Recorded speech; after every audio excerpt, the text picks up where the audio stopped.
So to begin our evening, I would like to welcome to the stage America's first Latina lesbian sheriff. You may have seen her at the Democratic National Convention this past summer, but here she is, Lupe Valdez.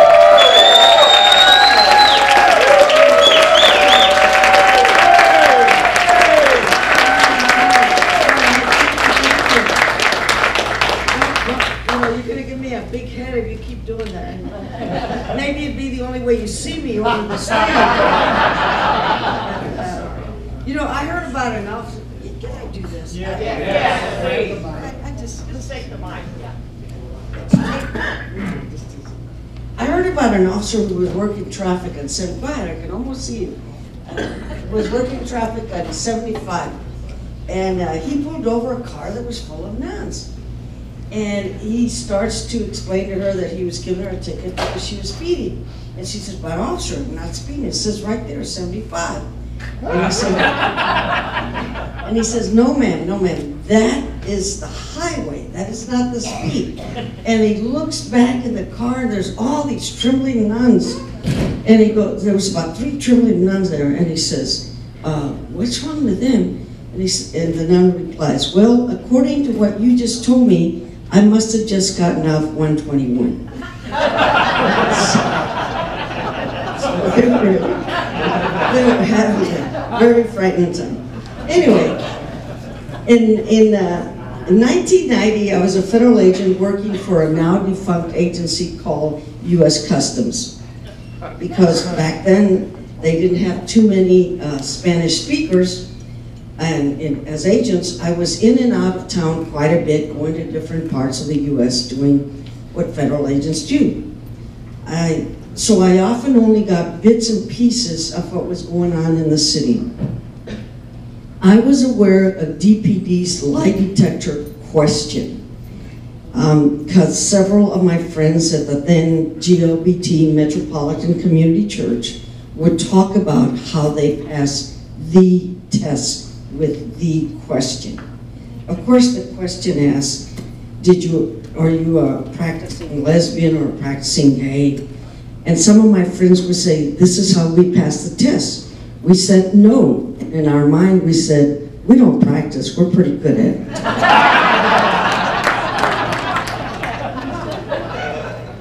Then several of the people that were in the department would discuss several ways of doing this that would obtain an opportunity for others to serve.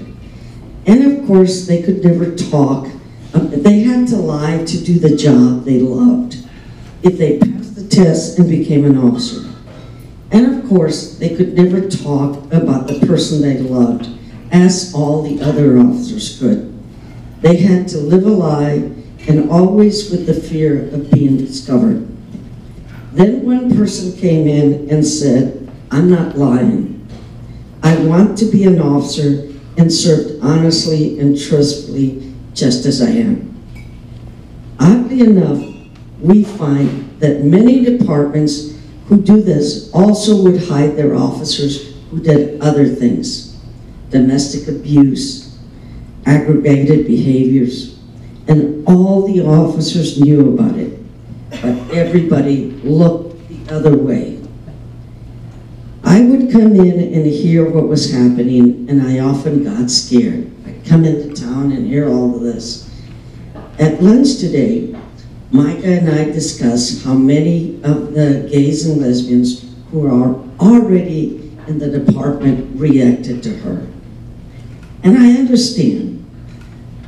And I understand that the comments were, "Are you going to ruin it for me? I already made it. Are you going to get me fired? I'm safe now. What are you doing? I'm going to lose my livelihood." I'm sure that many, just as I did, knew gay and DPD, but everybody pretended not to know. I was a scared young federal agent, and I heard that Barney Franks was coming into town and was going to be in a fundraiser.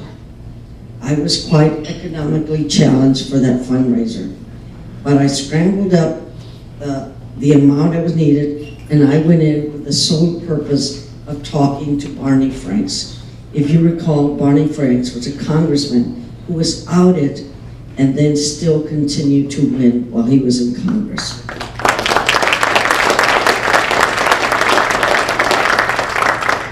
I told him that I was a federal treasury agent and asked if I would be fired for being a lesbian. He took my card and stated that he would get back to me. He went and talked to the Treasury Secretary and called me back. He said that I could never be fired for being lesbian, but be careful, they will fire you for something else. And we all know what that meant. Needless to say, I remained closeted for quite a while. I continued to hear about what was happening with Mica, and I continued to hope that she would be successful. Later, I decided I couldn't be closeted anymore. But I can tell you that one of my heroes has always been Mica England, because she had the guts to do what a lot of us didn't have the guts to do at that time.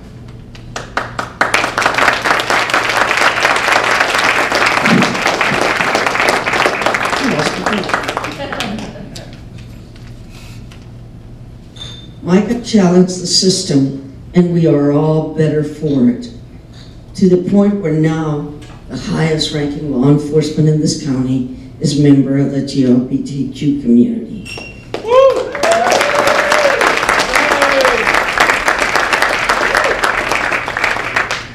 I can't tell you what an honor it is for me to introduce you to Mica. Let's give a big Texas welcome back to a better and different Dallas, to Mica England.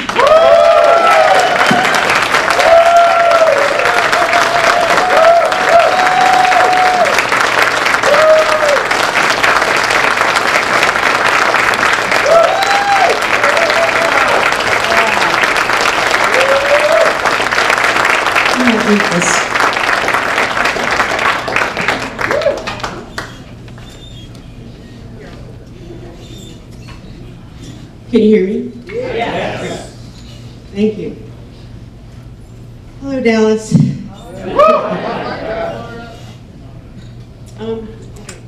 Good evening. Thank you for the introduction, Sheriff Valdez, and thank you to the Dallas Way and Robert Emery for inviting me here, and Paul Williams for acting as Master of Ceremony. I'm going to tell you a story. For me, it is very emotional and continues to be. Please bear with me. I grew up in a small conservative town, Oologah, Oklahoma. My family has a history of law enforcement and military service. My great-grandfather, Eugene England, was the sheriff in Stigler, Oklahoma. My great-uncle was a police officer in McAllister, and my father, William England, a master sergeant in the Air Force. I suppose this is why I was interested in law enforcement early in high school. Growing up in a small town was difficult as a lesbian. There was no one to talk to, and everyone was too afraid to talk about it. I tried to speak to my guidance counselor in high school. She stood up and pointed at the door and said, "Get out." I experienced discrimination and ignorance while very young. After I graduated from high school, I worked in Tulsa, but would travel to Dallas. I like Dallas because it was a more sophisticated city. I also felt a sense of welcome and freedom in Dallas. I really liked the LGBTQ community and thought about living in Dallas. I wanted to live openly and not worry about discrimination. So in 1987, I traveled to Dallas to apply to the Dallas Police Department. I was 23 years old. There are several steps to applying to the Dallas Police Department. First, you fill out the application and sign a waiver. The second part of the process is a preliminary interview with the recruiter. Third, there's a written examination. Fourth, you have a physical agility test. The fifth part of the application process is a psychological evaluation. And lastly, a polygraph. I passed all the required tests except for the polygraph. So this is what happened. As I was filling out the application, I came across question number 14. Have you ever committed a deviant sex act? I had to ask the recruiter what their definition of a deviant sex act was. I didn't understand why that question was on the application. The recruiter told me that being gay or lesbian is deviant. I answered no on the application, and during the polygraph when I was asked, have you ever committed a deviant sex act, I said no, even though I knew that was the wrong answer based on the Dallas Police Department definition. So I failed the polygraph. Being judged because of question number 14 made me very nervous. I felt ashamed, even though I had done nothing wrong. I returned to Tulsa very distraught, realizing once again I had been discriminated against. If you are disqualified, you can reapply in 1 year. I waited 2 years because of things going on in my life at that time. You need a full week for testing for the department.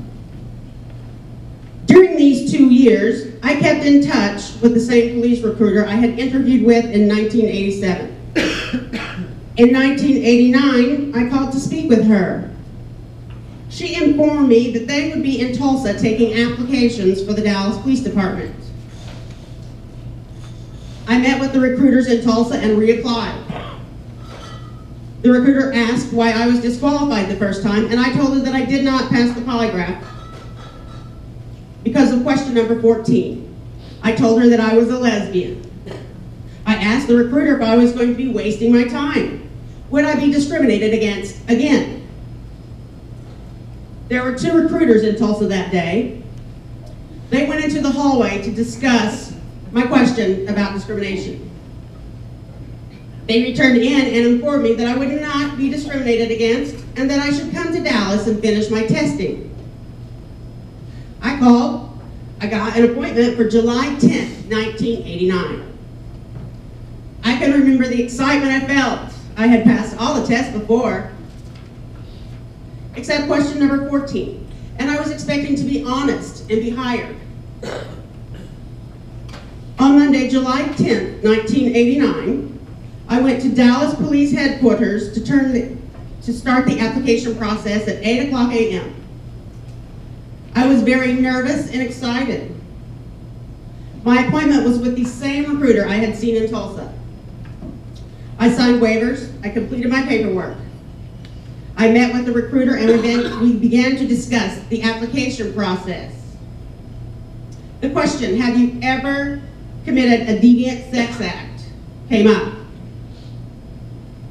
The recruiter said being gay or lesbian is deviant. I immediately said, I strongly disagree. She escorted me to an isolated room and we began a very personal and strange conversation. I reminded her that she told me in Tulsa I would not be discriminated against.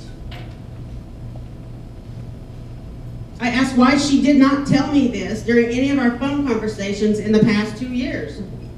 There was no answer. She asked, when was my first relationship? She asked, what do we do as far as sex? I felt I was being taunted. I was humiliated. She actually said, you are less of a person because you are a lesbian. The recruiter tried to get me to admit that I had just actually experimented and that I was not actually a lesbian. I felt that if I had agreed with her that I only experimented with the same sex, that I was not really a lesbian, I feel I could have proceeded to the next part of the test. This would have defeated who I am. So I firmly stated, I am a lesbian, and I do not want to live a lie. The recruiter left the room and returned with a folder. She said she had a document that outlined the Dallas Police Department policy. This policy disqualified me because I openly and willingly admitted I was a lesbian. I asked to review the document, I was refused this request. Again, the recruiter left the room, and this time she came back with Sergeant Ward. The sergeant said it was the policy of the police department not to hire homosexuals, and there are no exceptions to these department rules or regulations. The policy of the police department was based on Statute 2106. I had never heard this law. Statute 2106 states, number 1, a person commits an offense if he or she engages in deviant sexual intercourse with another individual of the same sex. And number 2, an offense under this section is a Class C misdemeanor. I asked again if I could review the policy, and the sergeant refused. I requested to speak with someone of higher authority and turn in a complaint. The sergeant said that I would have to make an appointment to make a complaint. After being denied repeated requests to file a complaint, I left the room. The sergeant followed me out into the lobby. It was 9:30 a.m. In an hour and a half, my life was shattered. My dream of becoming a Dallas police officer was over. I persisted, continuing to try to speak with Captain Joe Ferguson in the personnel department. I wanted to turn in my written complaint. No one would take my written complaint that I had been discriminated against. I left several hours later. I felt defeated, humiliated, hurt, angry, and disappointed. On my way out of the building in tears, I took the equal opportunity poster off the bulletin board.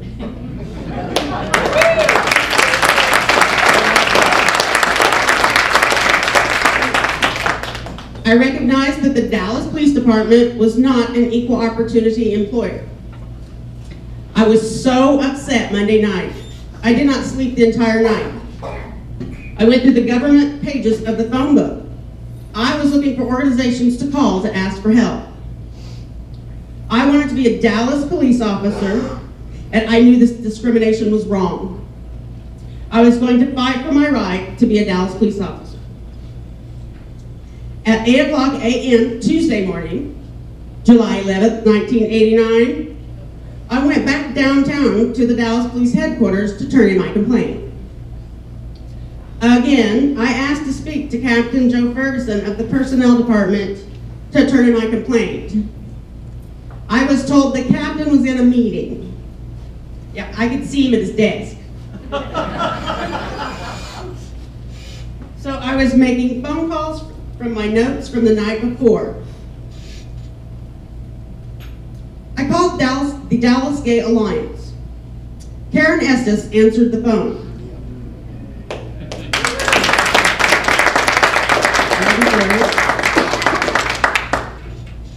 She said William Wayburn, the president of the Dallas Gay Alliance, would be interested in my situation and to call back.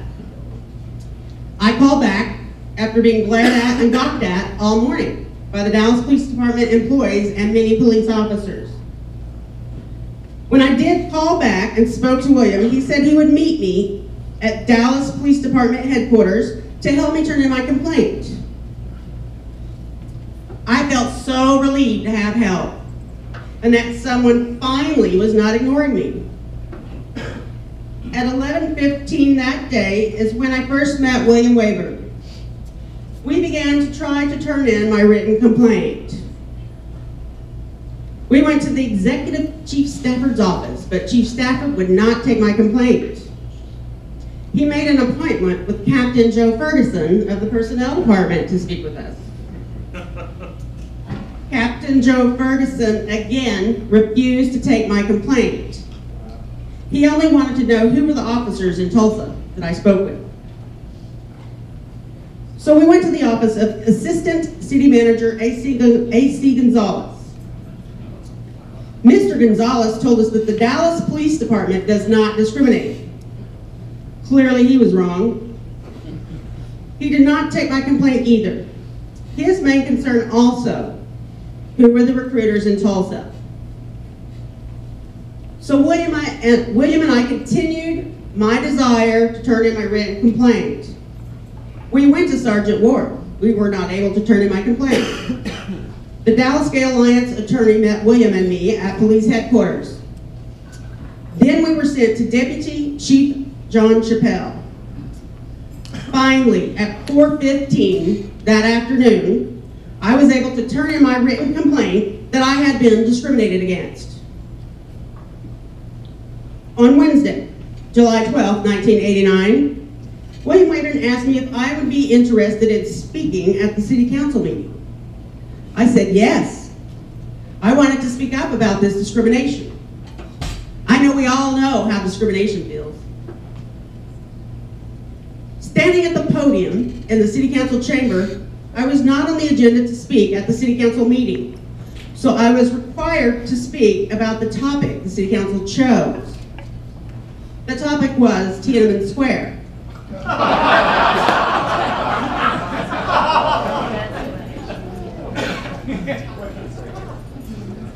I stated, I think the lack of democracy in China is awful, and what is happening to their students is horrific. But I'm here to discuss the lack of democracy in your city. I held up the equal opportunity poster that I took off the bulletin board at police headquarters. I said, this poster is a lie. You're not equal opportunity employers. Since I was not on the agenda, the city council could not publicly discuss the issue of discrimination or the police hiring policy. So Mayor Annette Strauss and all of the city council members left the council chambers, walked into a meeting room, into executive session.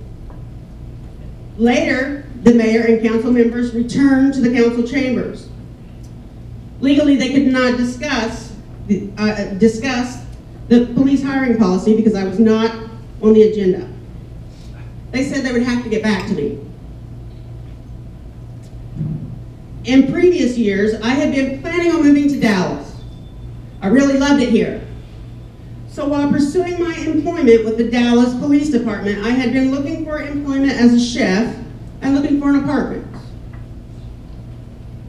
I wanted to continue to pursue employment with the Dallas Police Department and fight the discrimination issue and the statute 2106 that the discrimination was based on. In 1989, I moved to Dallas and began working as a chef and continued to do what I needed to do to get a police job. January of 1990, I was put on the agenda at the city council meeting to speak about the police department policy. I was going to speak to the city council one more time to give them the opportunity to do the right thing. The city council could vote to change the hiring policy. This was a crowded event. The LGBTQ community bussed supporters down to City Hall, while the Christian Coalition bussed the haters down to City Hall. They were wearing little round stickers with a line through it that said, "No homo cops." This meeting had a record-breaking attendance. People spoke to the city council past 2:00 a.m. People actually said, please don't allow lesbian Mica England to become a police officer. Many people spoke and asked the city council to get rid of the discriminatory policy. The mayor and some council members did not change their vote or consider changing the police policy. They said it was out of their hands. So the only thing to do next was to take them to court. William Wayburn had a relationship with the law firm Richards, Wiseman, and Durst. The firm represented the plaintiffs in the Morales case. Attorney Ed Tuddenham worked for Richard Wiseman and Durst, and Ed agreed to take my case pro bono. My attorney Ed Tuddenham filed my lawsuit May of 1990. It is titled Mica England versus the City of Dallas, State of Texas, and Police Chief Mac Vines.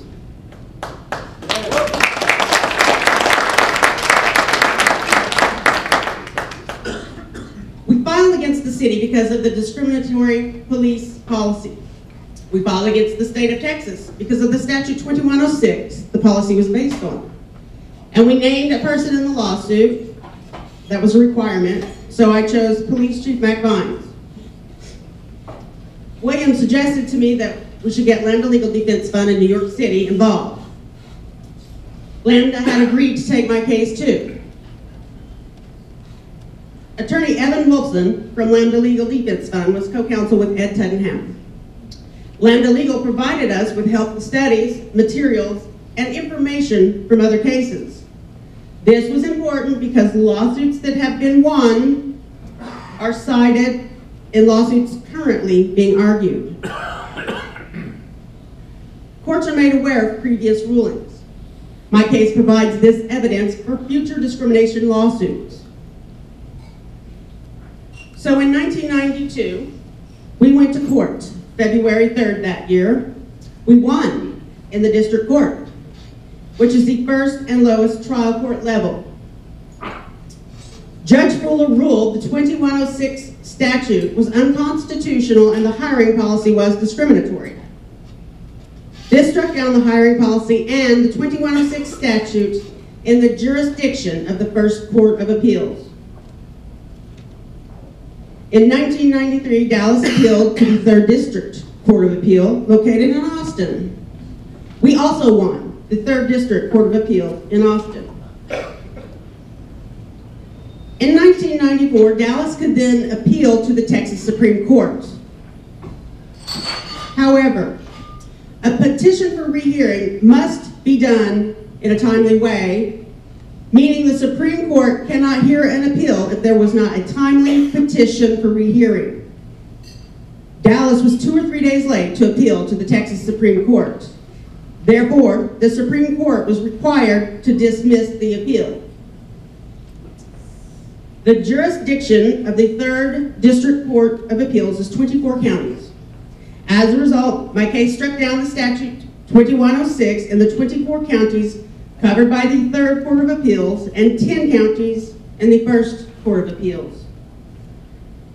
Because of Dallas's failure to file the motion for reconsideration, the Texas Supreme Court was able to avoid the issue and limit the ruling in my favor only to the counties covered by Austin Court of Appeals and 3rd District Court and the counties in the 1st District Court. Judge Fuller ruled the Dallas police hiring policy unconstitutional in District Court. My demands in the lawsuit were, number 1, the discriminatory question number 14 be taken off the application. The result, the revised application minus question number 14 were printed in 1993.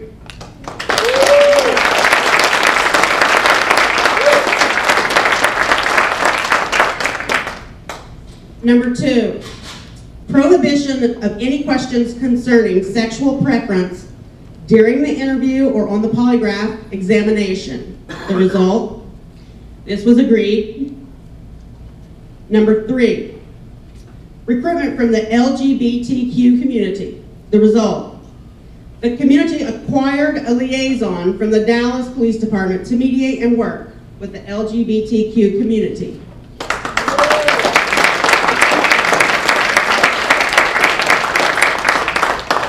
And number 4, the city to pay me the amount I would have earned as a police officer during the time of lawsuit. The result, I was awarded part of a police officer's salary for that time period. Number 5, I asked for education in the Dallas Police Department on alternative lifestyles. The result, soon the Dallas Gay and Lesbian Alliance started sensitivity training with the Dallas Police Department.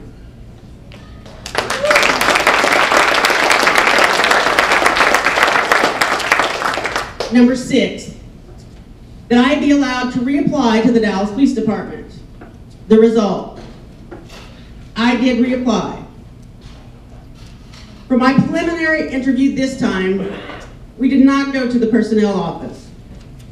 I was taken to an interrogation room. 2 police officers were treating me like a criminal, yelling at me, twisting my words. This was intimidating and abusive. This entire time and process was arduous. I had my life threatened twice. I heard the term friendly fire several times. This was implied that I could be shot in the back by another police officer. I decided not to continue my pursuit to be a Dallas police officer. Thank you so much to all of you who supported me during my personal struggle. It mattered to me more than you know. I do want to say thank you to a few people I know. Some of them are not here, and some of them are no longer with us. My attorneys Ed Tuddenham and Evan Wolfson, thank you. Thank you to the Dallas Gay Alliance, now the Dallas Gay and Lesbian Alliance. I am so thankful to Karen Estes, who is no longer with us, for her kindness and compassion and for being there for me.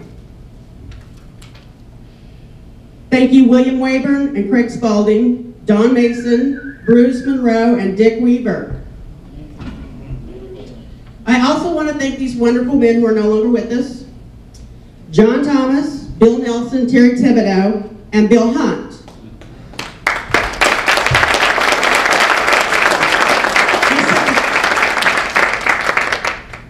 They set the foundation for the Dallas Gay Alliance. My gratitude overwhelms me. John Wimberly, I believe you're here, or not. Thank you for organizing the monumental task of starting the sensitivity training with the Dallas Police Department.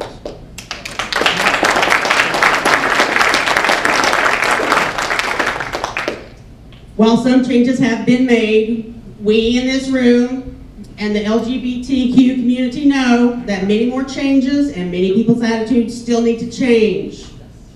We are all on a journey together, and our journey is not over. Thank you for listening.